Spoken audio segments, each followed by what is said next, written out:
All right, check. Yes, indeed. I think I got one in me by the power invested in me.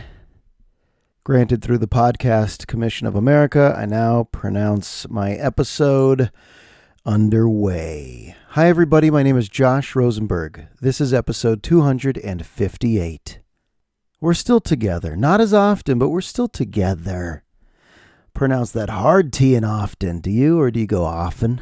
Often.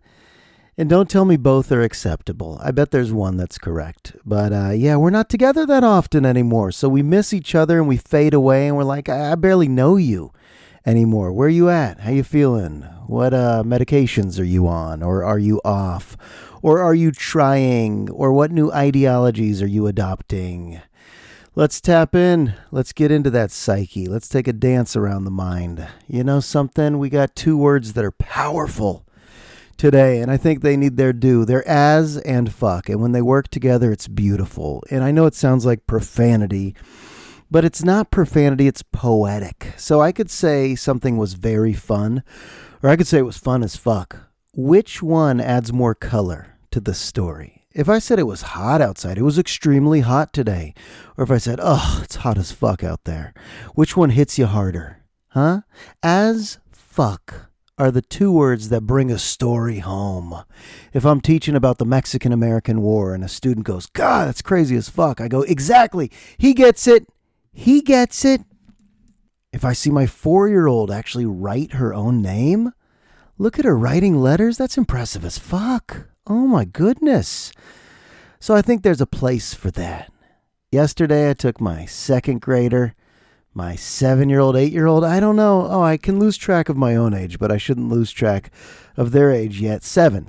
I took my 7-year-old to TL. We watched varsity girls flag football, and then we went to a varsity girls volleyball game, and then I watched Valkyries basketball. I've never watched a WNBA game on television, and then I watched girls professional hoops playoff action. Valkyries taking on Minnesota, the Lynx. And I was like, you know what? This is a great day for female sports. This day is great as fuck. And I didn't say that out loud because the kids are young, but I felt it. I was like, all right, this is really a good time for girls' sports. And as a girl dad, as a self-proclaimed feminist, because I can be a feminist too, I genuinely felt uplifted. We even hit up a lemonade stand on the way home last night, and it was being run by the Girl Scouts, and my daughter's like, I want to be in the Girl Scouts. I'm like, let's do it. Let's freaking do it. It looks fun as fuck. Put on the vest. Sell the cookies in front of a grocery store. Make those grown-ups feel bad for overlooking you. You know we do. When we walk by the Girl Scouts table and we don't buy them, we always feel bad for a second. We try to give them an excuse sometimes, like, I shouldn't be eating that much sugar, but I do love the Simones. We give them the excuse. They don't care about the excuse. Make the purchase, pal. Holy schmoly. What is it, the tag-along?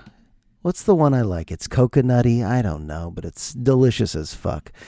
Oh boy, I turned 44 this week. I always thought I'd be taller by now. Didn't you?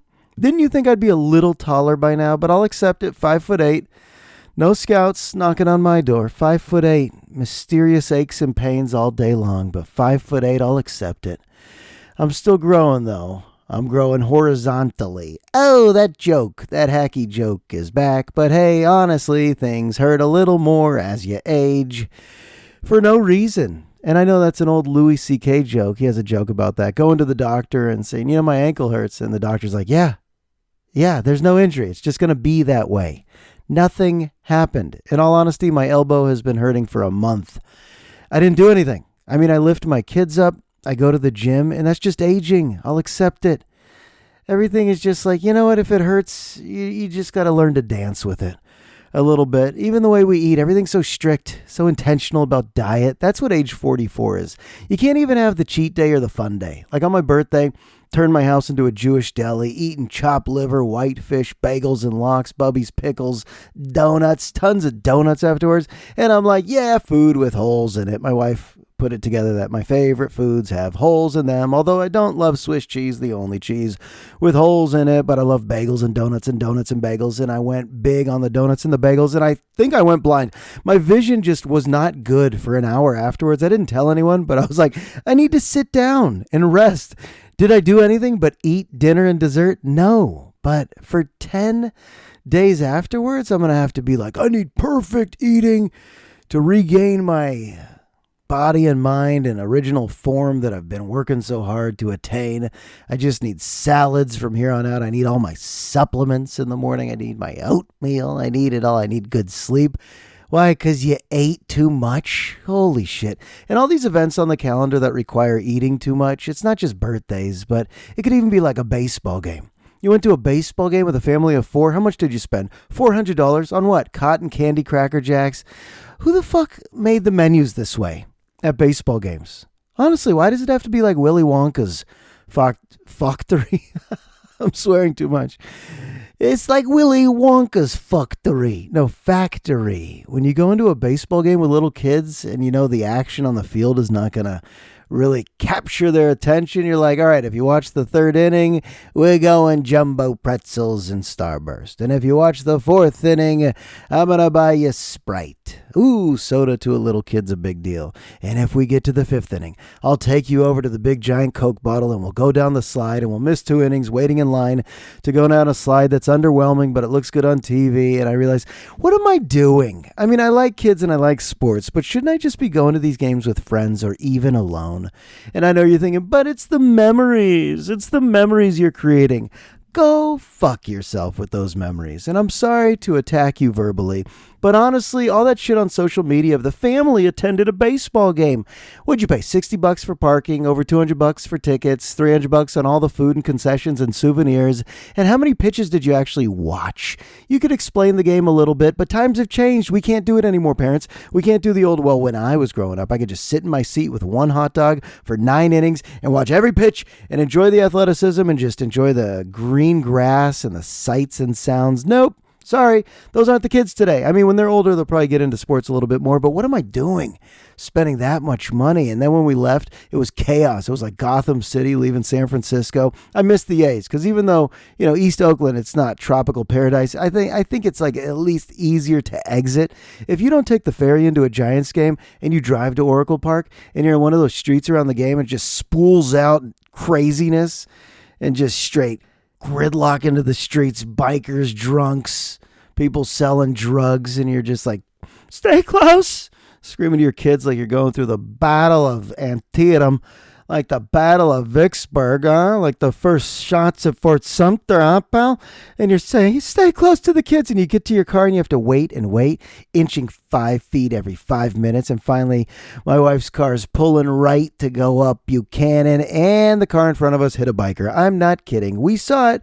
We saw a car hit a biker, and we gasped, and the kid's like, what? What was that? Thump. What was that? Thump. I was like, that's a human on a bike getting thumped. And they bounced up and they just put their finger in the window of the driver and like, hey, you. And then we kept driving and my mind goes, what happened? Like, what happened afterwards? You go to the hospital? Was there a fight in the streets? I don't know. But family 4 to a baseball game? You kidding? That's circus type shit. Who can do it? I mean, who can really do it? You add up the costs. You add up the trauma of seeing that biker get hit. I'm not sure. My nervous system could do it anymore, folks. But, 44. Welcome to this phase of life where you can't deny how old you feel. I mean, you could still say, I look good for my age. You could say that, but you have to add for my age. You can't say I look good anymore. You can't say that. At 44, you have to add for my age because I still got the wrinkles and the gray hair. But, if I'm dancing around the 168, 169 pounds, I don't like to see 170. But if I'm like up to 169, I go, you're a success. In your 40s, you're doing well. Holy moly. I'm doing as well as I can, I think. I know my brain is not that sharp anymore. And I think I know why. I have a theory. My brain, I can do my job. I can parent. And I can read still. I can read a book. But I think the human brain delegates responsibilities to other people when it knows the other people can take care of that business. Don't you agree? Like if you're married to someone and they're good at something, like if you're married to someone and they're great at cooking, chances are you're like, you know what? I'm just not going to add that to my resume. I'm not going to be a cook. Even if you're like, I guess I could eventually learn. If you're married to someone who has a great skill, then chances are you're just going to tap out and your brain will atrophy. That part of your brain will atrophy, and it's okay. It's okay. But when we talk about mechanical stuff happening, anything like from plumbing to things are broken to electrical stuff to fixing toys, nope, sorry, that's not me. And I wish it were, but it ain't. And I was home and we had Bragg heating and air come over. We had some issue with our AC or mini splits. And the guy's like, you got a furnace? And my wife wasn't home. And I was like, oh shit. Do we have a furnace? Oh my God. There was nothing more, not just emasculating, obviously, but there was nothing more embarrassing than like thinking, my wife will be home in about 20 minutes. I said that out loud. I heard myself say it out loud. The guy said, do you guys have a furnace?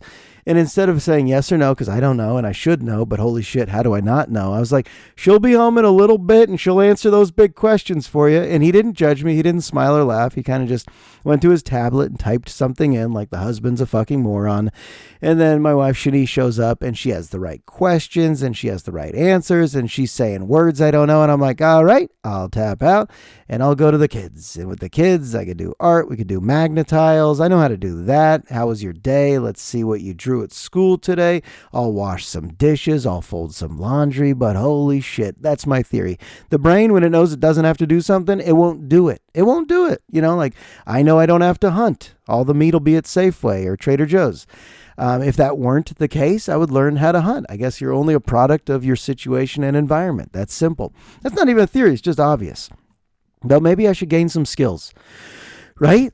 Like, what if my wife woke up tomorrow and she's like, I'm done with Josh? I mean, it won't happen, but I'd be like, what? Then I have to find out if we have a furnace? Holy fuck. Oh, boy. Which one would that be? I'd go in that closet, that dark closet, and go, is that a water heater? What is this big cylinder looking thing? Tap on it. Maybe ask ChatGPT to help me. But really, yeah, my wife can't leave. We need her. We really need her. And I hope she would say the same thing on her podcast. It's called There We Went. She started her podcast with Shani Rosenberg, and she talks about all the many things that I do well and that she can't do, right? Isn't that going to happen one day? Nope. All right, we're moving on. The Rosenberg family. We do need a dog. It just sounds like a big responsibility, but my buddy Jason's like, what's therapeutic? Having a dog. And I forgot that's how you get outside and meet neighbors and go on walks and breathe in fresh air. I forgot how healthy it was to have a beagle for 15 years. I was on walks from the moment I woke up. Coming home from work, you're on another walk, and they make you feel good. And when they nap, it's so cute. You just snuggle up with them, and dogs are amazing. And I know our family's not ready for it because the little kids who want the dog, they won't help with the dog yet. They won't help pick up the dog shit. They won't help, vacuum the house after the shedding. I'll end up doing all that shit. But honestly, I was like, well, maybe we could foster. So I started looking at foster dogs online. And then when you look at foster dogs, you look at dogs to adopt online. And when you look at dogs to adopt online, you go, I should probably meet that dog, even if we can't keep that dog. So after the pool one day, yep, our family has some pool passes from Nana. Thank you. But I found a bulldog. My dream in life is really just to have a bulldog. I guess that means I've set the bar lower, but I already got the wife. I got the kids. So now it's to have a bulldog. Our dreams change throughout life, but I saw one that was 8 years old. And I didn't realize for bulldogs, I mean, I kind of knew, but that's like adopting an 88-year-old animal. Who would do that? The vet bills are coming. And I even texted some friends, would you ever adopt an 8-year-old bulldog? And everyone's like, no, don't do that. But I was still like, all right, you know what? After the pool, I'm going to drop the family off at home and I'm just going to go to the Humane Society. I'm going in, driving out to Belmarin Keys, Ignacio. And I get there and I was like, I'm here to see Junior. From the internet. I looked at Junior's photos and they're all like, oh, Junior. Like everyone who worked there was so happy because no one's there to look at Junior.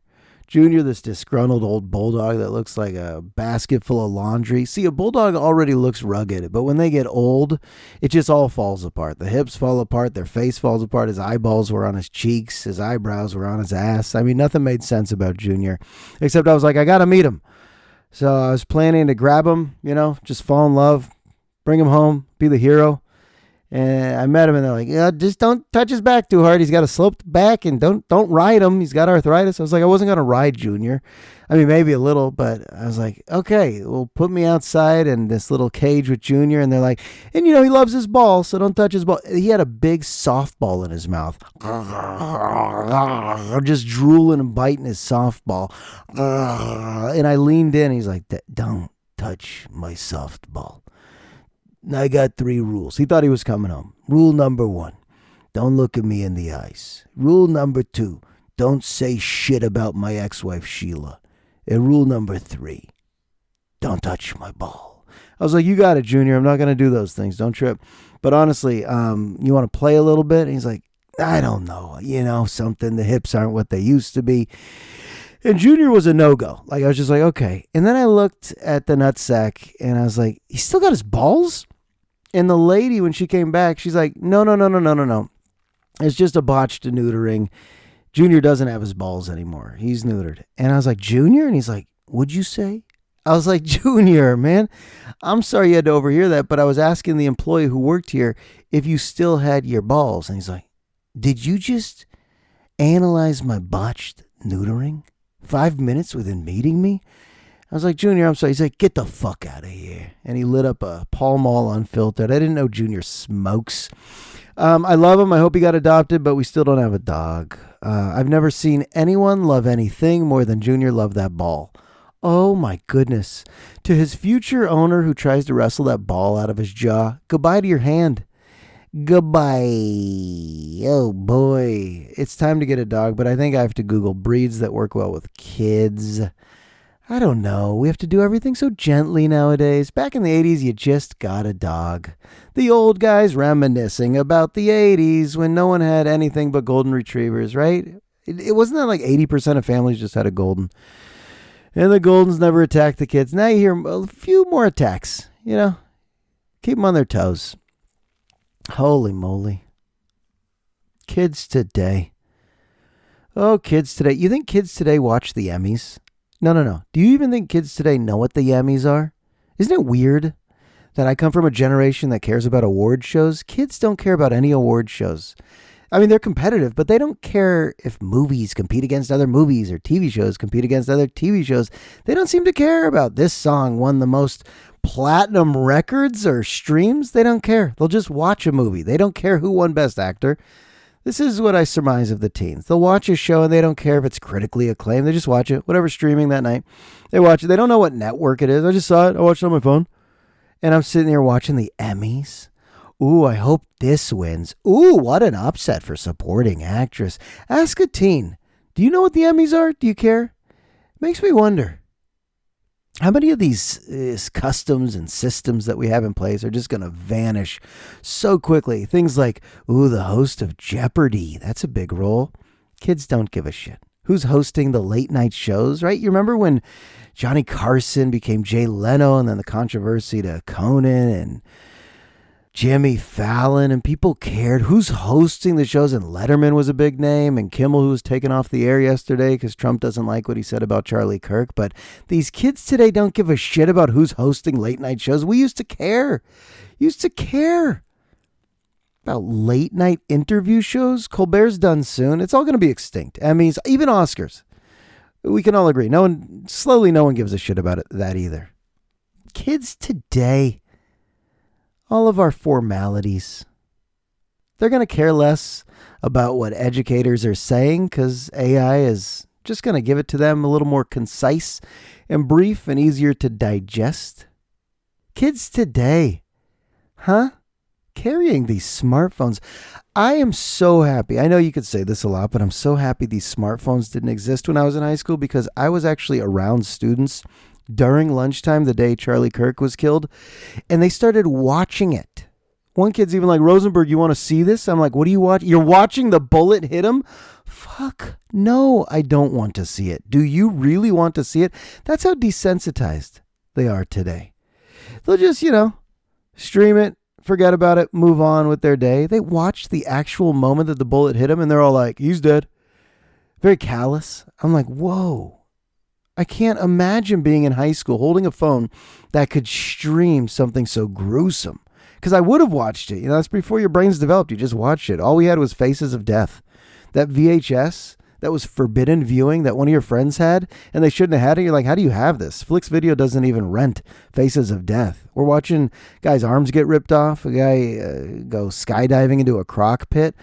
What are we watching? We're watching this stuff, and we know we shouldn't, but that's all we saw. Now the kids are just watching Faces of Death daily. Snippets.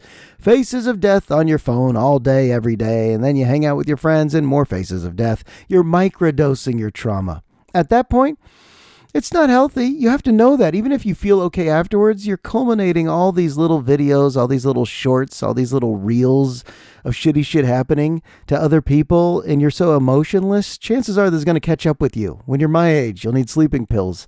It'll all catch up to you. The things you think that you're immune to when you're young, it all catches up to you. That's what I'm learning. All the traumas, any of the family dysfunction that you overlooked. Maybe you numbed yourself with some drugs, or maybe you just laughed it off, or you're like, I got a front. I got to put up a front. If I'm cool, I'm collected, I'm secure. No, you're not. You get to 44 and you're like, oh shit, I'm sensitive, I'm insecure, and now I need medication. Holy moly. But microdosing that trauma. No, I don't want to see Charlie Kirk get killed. I'll read about it, and I'll try to go back and watch some of the debate footage to understand better who was this guy. But no, I'm good. No thanks. Charlie Kirk would go what? City to city, town to town, college campus to college campus, and debate people. And then you study early American history of some of these itinerants and these preachers, and they go city to city, put the pulpit, the podium in a field and say, listen to me, I'm here to preach and make you scared of the devil. And I'm here to preach in the name of Jesus, and follow me and follow me and follow me. They didn't have social media, but our country's always been this way. You go door to door, you canvass the country, you create that cult-like following. It works. It always works. You're good looking, you're magnetic, you're a good speaker.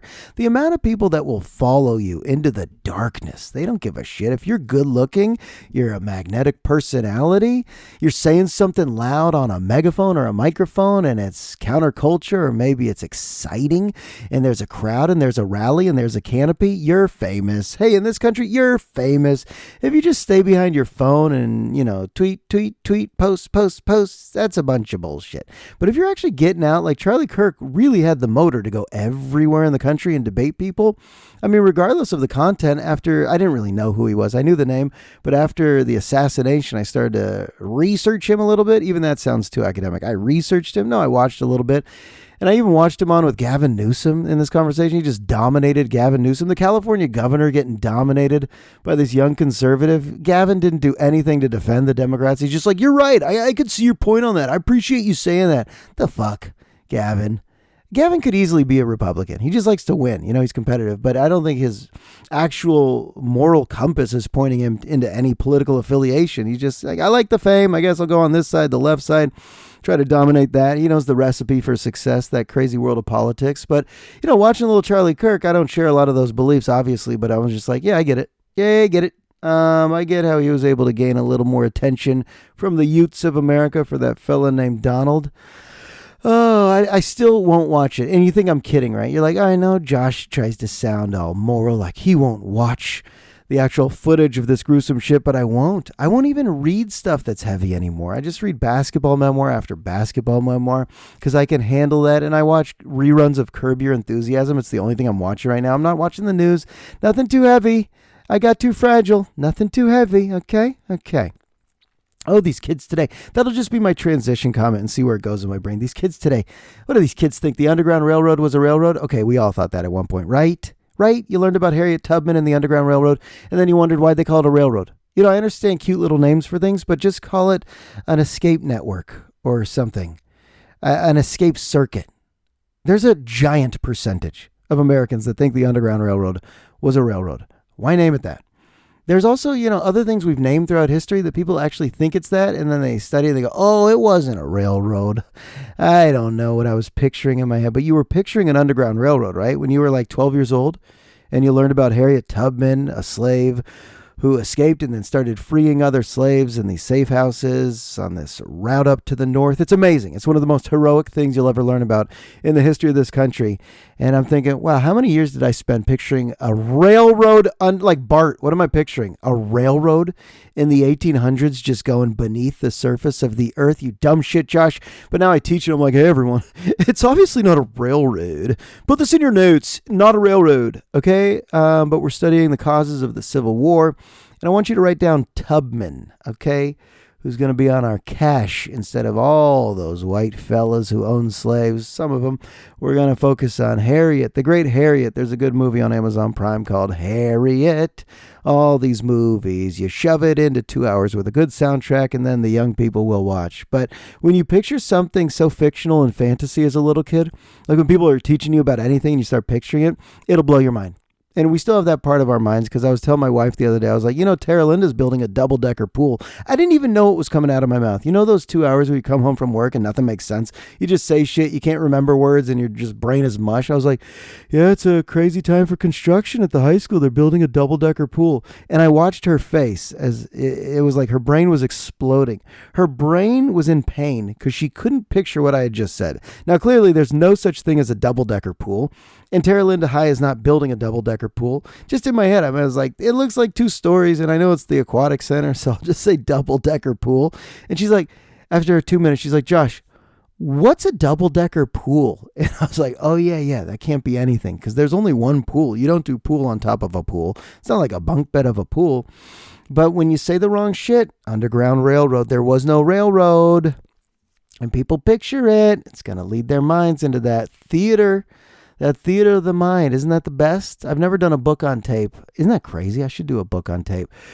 But if I did, I wonder what my mind would picture the whole time, and someone else would picture it differently. Like if I say God, what do you picture? Think about all these things we picture differently, right?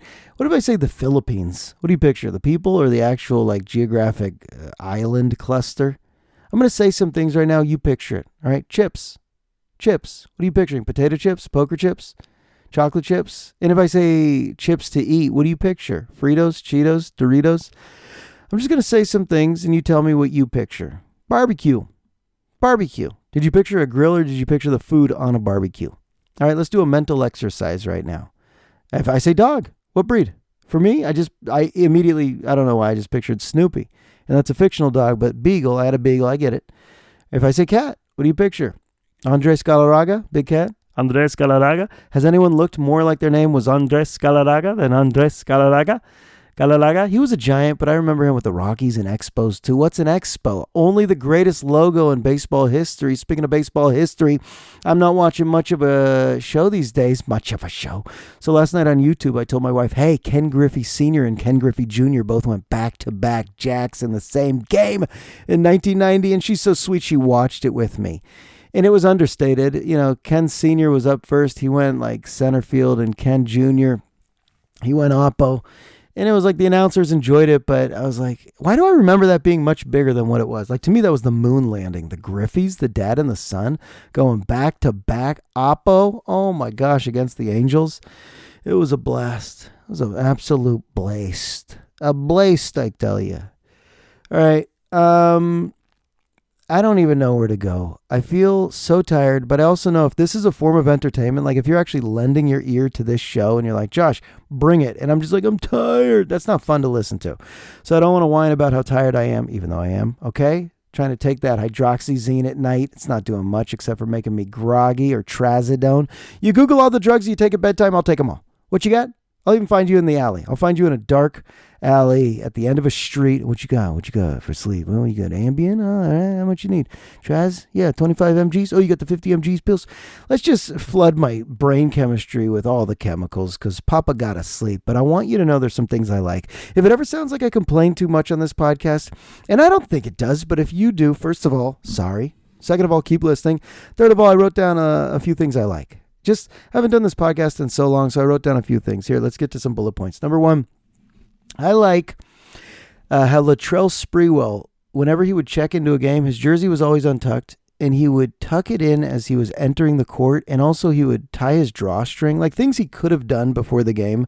When Sprewell was young, not Sprewell with the cornrows, but bald Sprewell, Oaktown Jam with the Warriors, that season that Hardaway tore his ACL and Avery Johnson had to step in, and the Warriors were amazing with rookie Chris Webber, got beat up by the Suns in the playoffs, but Sprewell was young on that team. Anytime he checked into the game, it was like 15 seconds of watching him tuck in his jersey and do his drawstring, and he would always, wipe the backs of his shoes just like players do. I was like, I like it for some reason. And then when he would check out, he would put his jacket back on. I remember this vividly. He would put his warm-up jacket back on and tuck it into his shorts. I'm not making this up.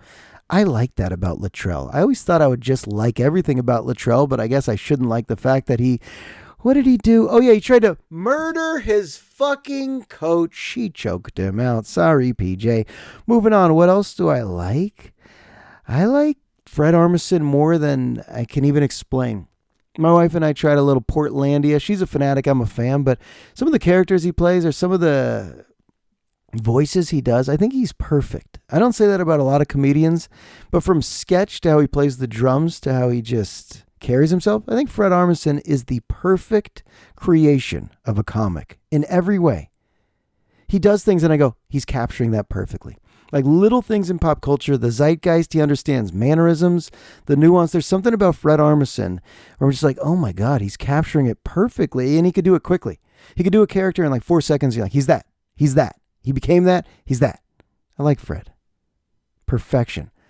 I like the sight of a sandwich when it's cut in half and it's stacked so high. All that meat is stacked so high. You're like thankful to the deli, and then you're like wondering if your mouth could get around it. Makes you wonder, can I handle this sandwich? I like that feeling though.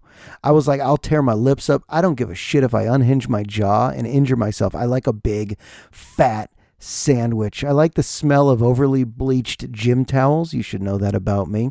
I like when students accidentally swear when they're saying something like, what was that fucking John Calhoun primary source? I go, yeah, you said fucking though. And they're like, my bad. I was just thinking. I kind of like that because it means they're on task and thinking, and it's their way of saying and this generation swears a lot. But guess what? I've sworn a lot on this episode, so I can't be a hypocrite. I like the smell of Sharpies and gasoline and nail polish remover, and I like the footage of slip and slide accidents on Facebook. They feed me my algorithm. The shit I like is people jumping off big cliffs, and I like wildlife crossing the road, and I like slip and slide accidents where people look pretty injured. And yeah, I won't watch any Charlie Kirk shootings, but you show me someone on a slip and slide that's not slippery enough, just go still, like they jump into it and it's like so dry they're clearly just shattered their collarbone. I'm like, that's good stuff. You know what else I like? I like you. Yeah. I'm just going to let that sit. There's no punchline. I like you. You found a podcast that you'll tune into from time to time. I like that about you, and I appreciate that about you. And I don't know when I'm going to record next, and I hope it's sooner than later. I really do. But for this episode, I think we're done. I don't think I have any more thoughts. I think I said what I needed to say. There's actually so much more shit going on. I mean, there's heavy stuff in the world. I haven't even touched on Gaza. Part of me just wants to say the simple observation I think a lot of people have had is, how is there still more to bomb? I always picture Gaza as like a real small sliver coastal area. It's 2 years. It's almost been 2 years. How's this still going on? I mean, it has to stop. It hurts your heart. It hurts your soul. Any news story out of Gaza just pierces you. I don't know. I mean, I actually don't get it. In my brain, I'm like picturing some sci-fi special effects, like video games. So it just, some of the stories you read and hear, it's not my real life in front of my eyes, so it actually doesn't feel like real life, and that's not good. You got to have compassion on a deep level for everyone involved. Compassion for everyone involved. You like that diplomatic comment? But yeah, world news becomes so heavy, we need a laugh. And that's why we watched the Emmys, where Nate Bargatze wasn't actually that funny, and no one watched the Emmys. I think I was alone on that. But I'm going to tap out before I go too deep down the Gaza analysis. Holy moly. You're like, Josh, pump the brakes on that. All right. Leave it to the people that really want to make enemies on either side to fill their social media with that. But I'm just trying to make friends. I'm trying to be liked. Like me, everyone. Like me. I'm bipartisan. What does that mean again? Bipartisan? I don't know. Does it mean you want to be liked by both parties? I don't want to be liked by either party. What's the word for that? Where I was like, if you're too radical on either side, I don't want you to like me and I don't like you. How about that? We're done here. Episode 258. It's in the books. I'll talk to you soon.